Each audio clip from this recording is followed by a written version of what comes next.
Hey guys, welcome back to the channel. Today I'm back with yet another tutorial video and app guide, and in today's video I'll show you how you can log into your Roblox account in your PC. So you want to log into your Roblox account using a PC but you can't figure out how you can do it. Watch this video till the end. I'll show you some simple steps in order to log into your Roblox account using a PC in very easy way. It's a very simple process. Just follow the simple steps I do and you'll do it in no time. So to log into your Roblox account using a PC, first you'll need to download and install your Roblox game. So to do that, what you can do is go to your Microsoft Store from your Windows.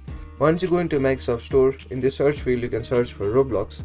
Once you search for Roblox, you'll see something like this. Now here, what you need to do is simply tap on the get button. Once you tap on the get button, the download and installation process will begin for Roblox, so wait for the download and installation process to complete. So once the download and installation process is complete, you'll see a button labeled as play instead of get, so tap on that button to open Roblox.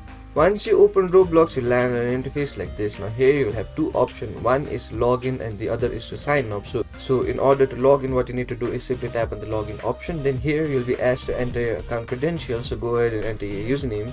Once you enter your username, go ahead and enter your account password. Once you enter your account password, simply tap on the login button. Once you tap on the login button, you'll successfully log into your Roblox account using a PC in no time. So those were the simple steps in order to log into your Roblox account using a PC in a very easy way. So that will be it for today's video. Hope this video was helpful for you. If it was, hit the like button, subscribe to the channel, and I'll see you in the next video with some new information. Goodbye.